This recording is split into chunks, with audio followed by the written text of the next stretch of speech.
नमस्कार, हमारा मध्य प्रदेश में आप सभी का स्वागत है। मैं हूं आपके साथ सृष्टि शुक्ला। खबरों से पहले नजर डालते हैं इस वक्त की सुर्खियों पर। प्रणदा के निधन पर यूपी से लेकर एमपी तक राजकीय शोक घोषित और 7 दिन तक झुका रहेगा राष्ट्रीय ध्वज। सीएम शिवराज ने भी जताया शोक। देश भर में आज से जेईई की परीक्षा, छात्रों और उनके अभिभावकों को यात्रा की इजाजत, सुरक्षा के मानकों का पालन करते हुए परीक्षा। मध्य प्रदेश सरकार का फैसला, जेईई नीट की परीक्षा देने वालों को आने जाने के लिए मुफ्त परिवहन सुविधा मिलेगी। राज्य में 47,493 परीक्षार्थी एग्जाम देंगे। अनलॉक 4 को लेकर के गाइडलाइंस मध्य प्रदेश में, अब संडे को लॉकडाउन नहीं, होटल रेस्टोरेंट बार क्लब खोलने की परमिशन। भोपाल में फिर हादसा, मोती महल का हिस्सा भरभरा कर गिरा। पार्किंग पर मलबा गिरने से 2 दर्जनों से ज्यादा कारें दबी। मध्य प्रदेश में कोरोना ने तोड़ा रिकॉर्ड, पिछले 24 घंटे में 1532 निकले संक्रमित, 20 लोगों की मौत। आप देख रहे हैं के न्यूज, खबरों का सारथी। बड़ी खबर आपको बता देते हैं, देश भर में आज से जेईई की परीक्षा 2 शिफ्टों में करवाई जाएंगी। बड़ी खबर आपको बता रहे हैं, देश भर में आज जेईई की परीक्षाएं सुबह 9 से दोपहर 12 बजे तक और फिर दोपहर 3 से 6 बजे तक ये परीक्षाएं 2 शिफ्टों में करवाई जाएंगी। सुरक्षा के मानकों का पालन करते हुए ये परीक्षाएं करवाई जाएंगी। कोरोना के प्रोटोकॉल्स का पूरी तरीके से ख्याल रखा जाएगा। देश भर में आज जेईई की परीक्षा 2 शिफ्टों में करवाई जाएंगी। कोरोना के प्रोटोकॉल्स का पूरी तरीके से ख्याल रखा जाएगा। मास्क पहन करके जाना अनिवार्य है। सुरक्षा के मानकों का पालन करते हुए ये परीक्षाएं करवाई जाएंगी। सोशल डिस्टेंसिंग का पूरी तरीके से ख्याल रखा जाएगा। देश भर में आज से जेईई की परीक्षा 2 शिफ्टों में करवाई जाएंगी, सुबह 9 से दोपहर 12 बजे तक और फिर दोपहर 3 से शाम 6 बजे तक 2 शिफ्टों में ये परीक्षाएं करवाई जाएंगी। सुरक्षा के मानकों का पूरी तरीके से ख्याल रखा जाएगा।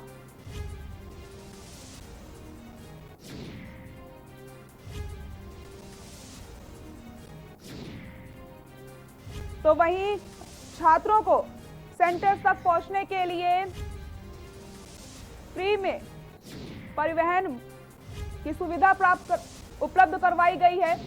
देश भर में आज से जेईई की परीक्षाएं हैं। आपको बता दें, कोरोना के सभी प्रोटोकॉल्स का पूरी तरीके से ख्याल रखा जा रहा है। सुबह 9 से दोपहर 12 और फिर दोपहर 3 से शाम 6 बजे तक 2 शिफ्टों में इन परीक्षाओं का आयोजन होगा और छात्रों को सेंटर्स तक पहुंचने के लिए परिवहन की सुविधा निःशुल्क उपलब्ध करवाई गई है।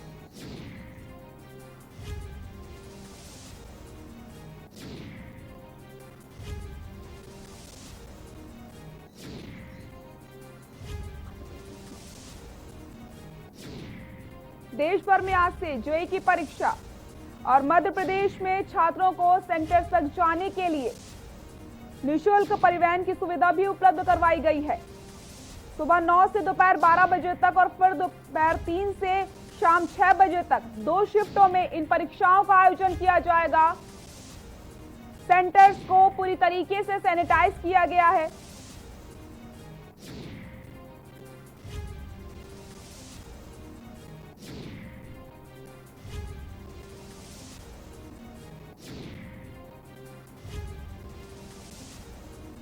और सोशल डिस्टेंसिंग का भी पूरी तरीके से ख्याल रखा जाएगा। देश भर में आज से जेईई की परीक्षाएं हैं। आपको बता दें, परीक्षा 2 शिफ्टों में करवाई जाएंगे, सुबह 9 से दोपहर 12 बजे तक और फिर दोपहर 3 से शाम 6 बजे तक ये परीक्षाएं आयोजित करवाई जाएंगी। सेंटर्स को पूरी तरीके से सैनिटाइज किया गया है। मास्क पहन करके जाना छात्रों के लिए अनिवार्य है। सोशल डिस्टेंसिंग का पूरी तरीके से ख्याल रखा जाएगा। देश भर में आज से जेईई की परीक्षाएं हैं। परीक्षा 2 शिफ्टों में करवाई जा रही है। और मध्य प्रदेश की अगर बात की जाए तो मध्य प्रदेश में छात्रों के लिए परिवहन की सुविधा सेंटर तक पहुंचने के लिए निःशुल्क ही उपलब्ध करवाई गई है। सुरक्षा के मानकों का पालन करते हुए इन परीक्षाओं का आयोजन किया जा रहा है। कोरोना के प्रोटोकॉल्स का ख्याल रखा जाएगा। परीक्षा 2 शिफ्टों में करवाई जाएंगी।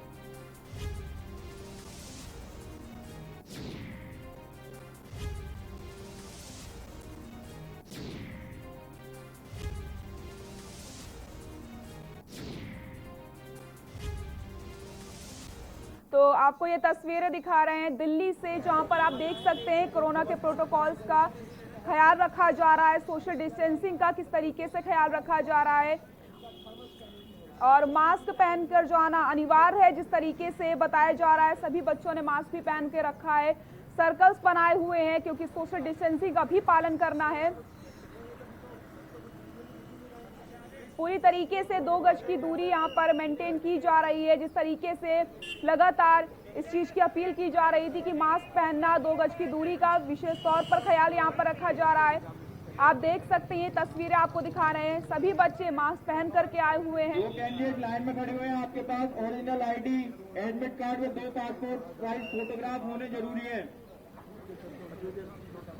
और 2 गज की दूरी के लिए सर्कल्स भी बनाए गए हैं ताकि उन्हीं सर्कल्स पर छात्र खड़े हो सके और फिर उनकी एंट्री करवाई जा रही है।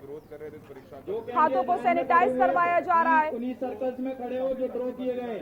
सोशल डिस्टेंसिंग का पालन करें प्लीज। और लगातार सेंटर्स में अनाउंसमेंट भी हो रही है कि सोशल डिस्टेंसिंग का पूरी तरीके से ख्याल रखें, मास्क पहन करके जाना अनिवार्य है। तो हर तरह से कोरोना के सभी प्रोटोकॉल्स का ख्याल रखा जा रहा है। ये तस्वीरें आपको हम दिल्ली से दिखा रहे हैं, जहां पर आप देख सकते हैं किस तरीके से परीक्षाओं का आयोजन किया जा रहा है। ये सेंटर्स की तस्वीरें आपको हम दिखा रहे हैं जहां पर छात्रों को हाथों को सैनिटाइज करवाया जा रहा है। छात्रों के हाथों को सैनिटाइज करवाया जा रहा है और 2 गज की दूरी के लिए सर्कल्स भी बनाए गए हैं। कोरोना के जितने भी प्रोटोकॉल्स हैं उन सभी प्रोटोकॉल्स का पूरी तरीके से यहाँ ख्याल रखा जा रहा है। सेंटर्स को सैनिटाइज भी किया गया है। 2 शिफ्टों में ये परीक्षाएं आयोजित करवाई जा रही हैं। जो मीडिया पर्सन कॉलेज गेट पे प्रेजेंट है उनसे भी रिक्वेस्ट है आप भी सोशल डिस्टेंसिंग का पालन करें। और लगातार अनाउंसमेंट की जा रही है कि आप सभी सोशल डिस्टेंसिंग का पालन करें। जो सर्कल्स बनाए गए हैं 2 गज की दूरी के लिए, उसी सर्कल्स में खड़े होकर के छात्रों की एंट्री करवाई जा रही है। और छात्रों का क्या कुछ कहना है ये भी आपको दिखा देते हैं। ठीक।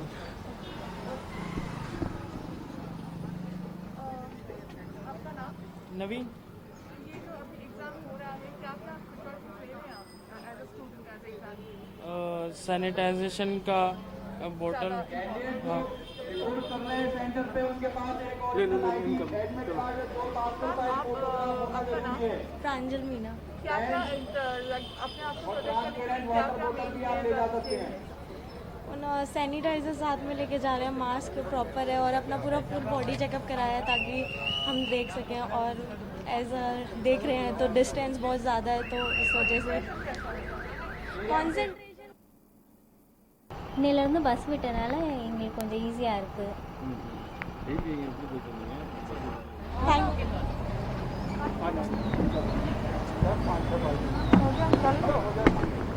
आपका नाम? दर्पण वाशने। प्रिपरेशन कैसा है? प्रिपरेशन अच्छा है। पिछले 2 बार कैंसिल होकर 3rd टाइम हो रहा है ये, क्या आप बोलना चाहेंगे? क्या लग रहा है? प्रिपरेशन तो वैसे सभी स्टूडेंट अप्रैल तक कर लेते हैं। अब तक तो हर स्टूडेंट की बहुत अच्छे से प्रिपरेशन हो गई होगी। अब देखते हैं क्या होता है। लेकिन इस बार जो मतलब एक रूम पे 12 जन को बिठाया जाएगा 24 की जगह, तो उसके बारे में भी क्या बोलेंगे? कैसे सेंटर कैसे दिया है पूरा कर रहे हैं? देखते हैं मतलब क्या होता है। Thank you.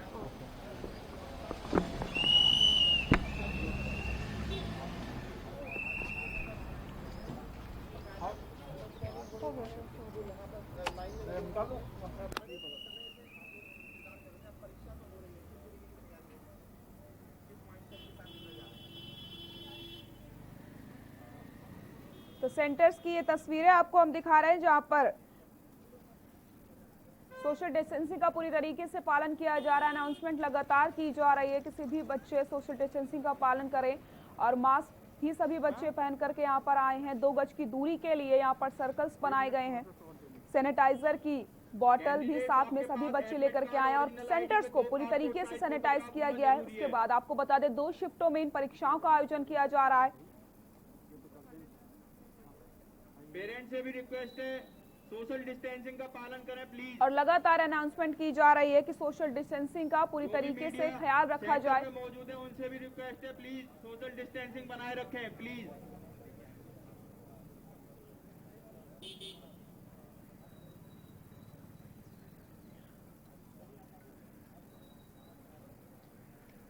और छात्रों के लिए हर जगह विशेष तौर पर सुविधाएं भी उपलब्ध करवाई गई हैं। जिस तरीके से मध्य प्रदेश में परिवहन की सुविधा निःशुल्क उपलब्ध करवाई गई है और कोरोना वायरस के बढ़ते प्रकोप के चलते लोगों को यातायात संबंधी समस्याओं से ना जूझना पड़े, जिसको लेकर के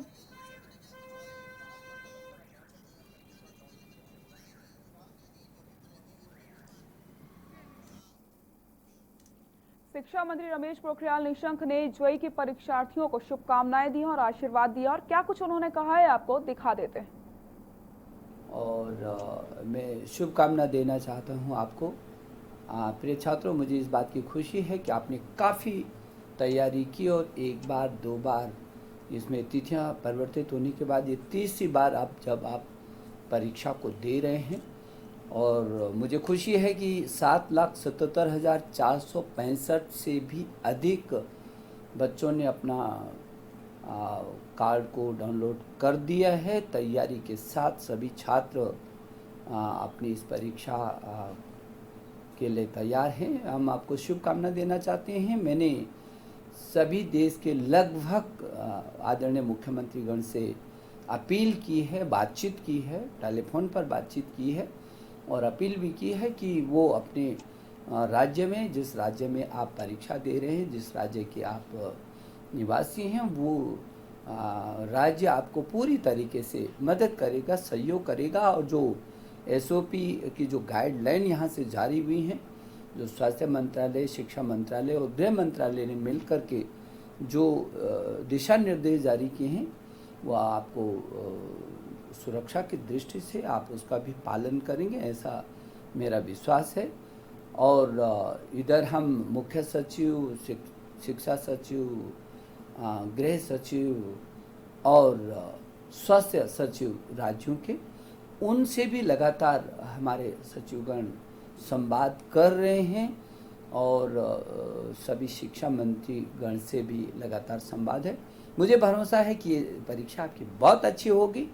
आप दिशा निर्देशों का ज़रूर पालन करेंगे और इसमें निश्चित रूप में आप सफल होंगे। मैं एक बार फिर आपको शुभकामना देने के लिए आपके बीच आई हूँ। मेरी शुभकामना कि आप बहुत अच्छे मन से आप परीक्षा दीजिए। सभी प्रकार की व्यवस्थाएं आपके साथ होंगी, आपको सभी प्रकार की मदद मिलेगी। और यदि किसी प्रकार की कोई कठिनाई होती है तो आप एनटीए ने जो कुछ नंबर आपके लिए जारी किए हैं, उन नंबरों पर जब चाहें तब आप हेल्पलाइन का सहारा ले सकते हैं। मेरी शुभकामना। शिक्षा मंत्री ने परीक्षार्थियों को शुभकामनाएं दी हैं, साथ ही साथ अपील भी करी है कि जो भी कोरोना के प्रोटोकॉल्स हैं उन सभी का पालन करें, 2 गज की दूरी बनाकर रखें और मास्क पहन करके जरूर जाएं।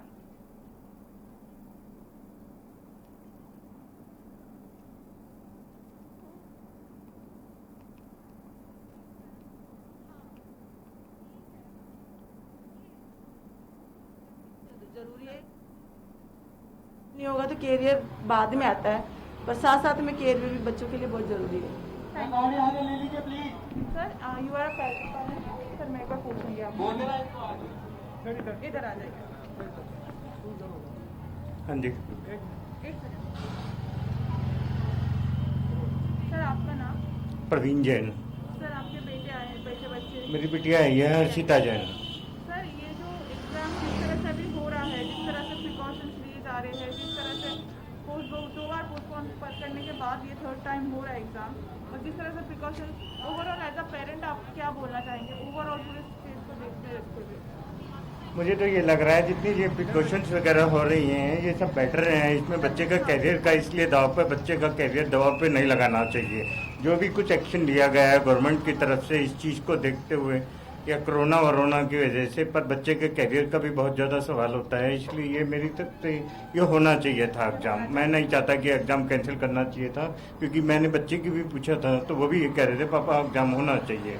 तो इसलिए कैरियर किसी के दाव पे नहीं लगाना चाहिए। आजकल देख रहे हैं दिल्ली में सोशल डिस्टेंस इतना वैसे भी इतना नहीं रह गया है। सारे दिल्ली में या आउट ऑफ कहीं भी देखेंगे आप, इतनी भीड़ भाड़ वैसे भी रह गई है, तो फिर भी ये इतना स्कूल वाले भी ये गवर्नमेंट इतना प्रिकॉशंस के साथ करवा रही है, तो लग रहा हूँ मुझे नहीं लगता कि इससे कोई फर्क पड़ा। थर्मल स्कैनिंग हो रहा है, ट्रांसपेरेंट बॉटल के बारे में बोला है कि ट्रांसपेरेंट बॉटल कैंडिडेट अपने रिपोर्टिंग टाइम पे रिपोर्ट करें प्लीज। 24 जन नहीं जो भी बैठ सकते, कैंडिडेट 12 जन काम बैठ खड़े सकते। हुए हैं प्लीज ये उनको सब देख के क्या लग नहीं रहा आए है प्लीज। किस तरह से गवर्नमेंट प्रिकॉशंस ले रही है बच्चों के लिए? पूरी आवाज़ नहीं आई आपकी। प्रिकॉशंस कैसे ले रहे हैं सर? प्रिकॉशन जैसे ये इतने सारे ये गार्ड्स वगैरह करके सोशल डिस्टेंसिंग वगैरह हो रही है, और ये मास्क सैनिटाइजर वगैरह सब कुछ हो रहा है, सब कुछ सैनिटाइज करके ये करके जाने दे रही है अंदर। तो मुझे नहीं लगता कि इससे जैसे और बच्चा नॉर्मली रहता है वैसे ही लग रहा है मुझे, तो इतना कोई और नहीं लग रहा है कि कोई इफेक्ट पड़ रहा है या कोरोना ऐसे हो जाएगा या कुछ हो जाएगा। जो भी आजकल को भी यहाँ पे इतनी प्रिकॉशन चल रही है वो घर में भी इससे मतलब कि मोस्टली लगता है कि अगर हम कहीं और बाहर भी जाएं तो इससे कमी मिलेगी। जितनी प्रिकॉशंस यहाँ है मैं बेटर है मेरे हिसाब से। वेलकम।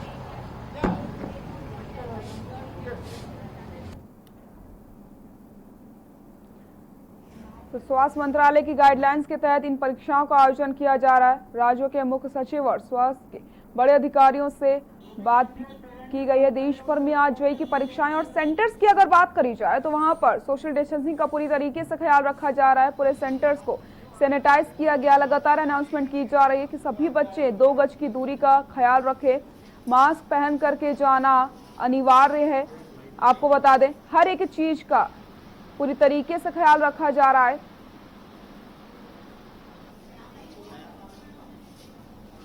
दो गज की दूरी के लिए सेंटर्स पर सर्कल्स भी बनाए गए हैं। कोरोना के हर एक प्रोटोकॉल्स का पालन किया जा रहा है। जेईई की परीक्षाएं आज हो रही, 2 शिफ्टों में इन परीक्षाओं को आयोजन किया जा रहा है। कोरोना के प्रोटोकॉल्स के साथ इन परीक्षाओं का आयोजन करवाया जा रहा है।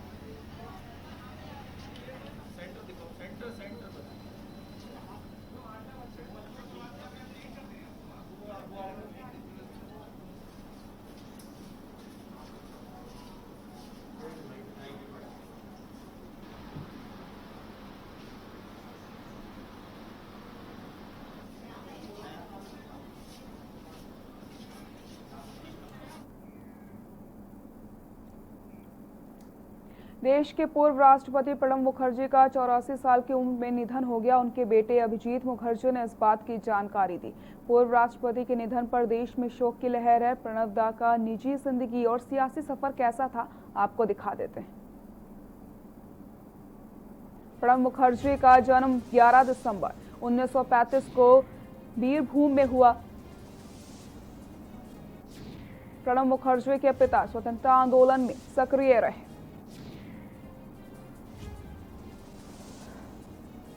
कलकत्ता विश्वविद्यालय से इतिहास, राजनीति, विज्ञान और कानून की डिग्री ली। वे एक वकील और कॉलेज के प्राध्यापक भी रह चुके हैं।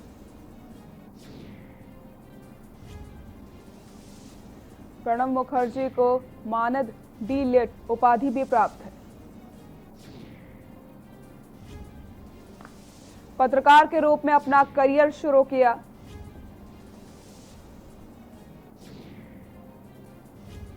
13 जुलाई 1957 को शुभ्रा मुखर्जी के साथ विवाह हुआ। प्रणब मुखर्जी के 2 बेटे और 1 बेटी है।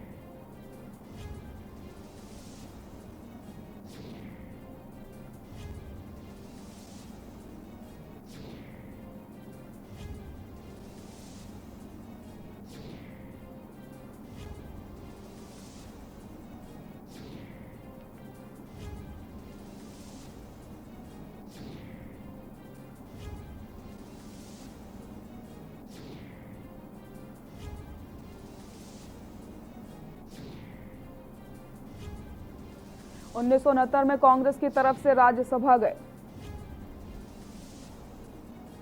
5 बार राज्यसभा गए प्रणब मुखर्जी।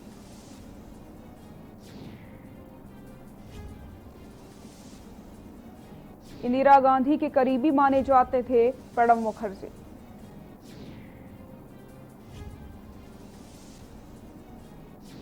1973 में केंद्रीय मंत्रिमंडल में शामिल हुए। 1980 में राज्यसभा में कांग्रेस पार्टी के नेता भी बने। राजीव गांधी सरकार में 1984 में भारत के वित्त मंत्री। मतभेदों के कारण वित्त मंत्री का पद छोड़कर खुद की पार्टी बनाई। मतभेदों को भुलाकर कांग्रेस में फिर वापस आए थे प्रणब मुखर्जी।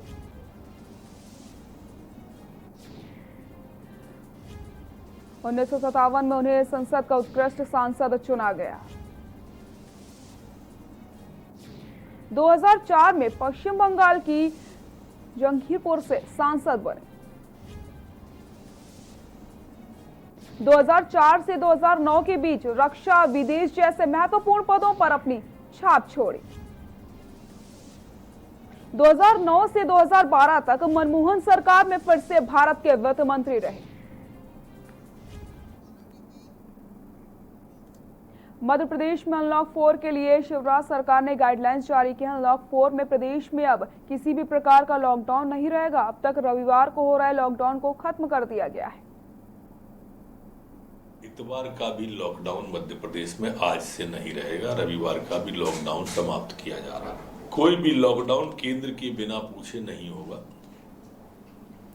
उसके लिए उन्हें केंद्र से गाइडलाइन के तहत करना पड़ेगा और अगर किसी ने सीधा लॉकडाउन कर दिया तो उस पर कार्रवाई भी की जाएगी।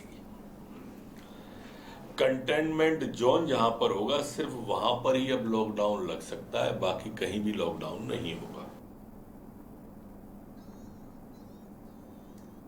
नर्मदा किनारे बसे गांवों में बाढ़ जैसे एमपी में भारी तबाही हुई है। सीएम शिवराज सिंह चौहान लगातार बाढ़ की स्थिति पर नजर बनाए हैं। भोपाल में अधिकारियों के साथ बैठक के बाद वह बाढ़ प्रभावित क्षेत्रों का दौरा भी करते हैं। आपको बता दें, सोमवार को सीएम अधिकारियों के साथ होशंगाबाद पहुंचे। यहां बोट में वह नर्मदा किनारे बसे गाँवों तक पहुंचे। सीएम गाँवों में पहुंचे और उन्होंने प्रभावित लोगों से बातचीत करी, साथ ही साथ उन्हें राहत सामग्री भी दी। इसके साथ ही लोगों को मदद का आश्वासन दिया गया है। आज भी रास्ते में आते आते मुझे समाचार मिला कि हमारे देश के पूर्व राष्ट्रपति, जिनको भारत रत्न से सम्मानित किया गया था, श्रीमान प्रणब मुखर्जी का भी अस्पताल में स्वर्गवास हो गया। हम उनके चरणों में श्रद्धा के सुमन अर्पित करते हैं। उन्होंने देश की अद्वितीय सेवा की और इसलिए उनको भारत रत्न सम्मान से सम्मानित किया गया था। लेकिन इस समय मैं संकट में आया हूं और लोगों की सेवा प्रणब दावा ने भी जीवन भर की। इस समय मेरी भी ड्यूटी है कि मैं आप सबकी सेवा में लगूं। मध्य प्रदेश में भारी बारिश के कारण कई नदियां उफान पर हैं। इससे सैकड़ों गांव जलमग्न हो चुके हैं। ऐसे में राहत बचाव के लिए सेना से मदद लेनी पड़ रही है। प्रदेश में खासकर रायसेन और हरदा जिले में बाढ़ का कुछ ज्यादा ही असर देखने को मिल रहा है। इन दो जिलों में हजारों घरों में बाढ़ का पानी घुस गया। ऐसे में कई हजार लोग अपने घर छोड़ने पर मजबूर हो गए। देखिए हमारी खास रिपोर्ट।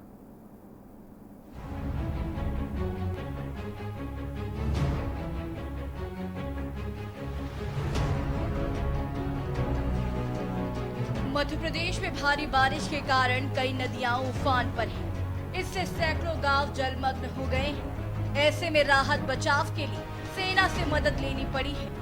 प्रदेश में खासकर रायसेन और हरदा जिले में बाढ़ का कुछ ज्यादा ही असर देखने को मिल रहा है। इन दो जिलों में हजारों घरों में बाढ़ का पानी घुस गया है। ऐसे में कई हजार लोग अपना घर छोड़ने को मजबूर हो गए हैं। मुख्यमंत्री शिवराज सिंह चौहान ने बताया कि 2 दिनों से हो रही भारी बारिश ने मध्य प्रदेश में 10 लोगों की मौत हुई है। उन्होंने कहा कि प्रदेश की बाढ़ प्रभावित 12 जिलों के 454 गांवों में लगभग 11,000 लोगों को सुरक्षित निकाल लिया गया है। हालांकि रविवार को प्रदेश के कई इलाकों में भारी बारिश कुछ थमी है। बता दें कि मध्य प्रदेश के कई जिलों में बाढ़ की वजह से बड़े पैमाने पर नुकसान हुआ है। लगातार बारिश के कारण प्रदेश के कई जिलों में बाढ़ आ गई है, जिससे लोग बेघर हुए हैं और करोड़ों का नुकसान हुआ है। वहीं रविवार को सिवनी जिले के वैनगंगा नदी में आई बाढ़ से 2 पुल बह गए। कहा जा रहा है कि जिले में 2 महीने पहले बनाए पुल उद्घाटन से पहले ही बह गया। 10 साल पुराना एक अन्य पुल भी बाढ़ के पानी की भेंट चढ़ गया। भीषण बाढ़ का पानी जब उतरा तो भयावह तस्वीरें सामने आई। डेस्क रिपोर्ट के न्यूज़ इंडिया।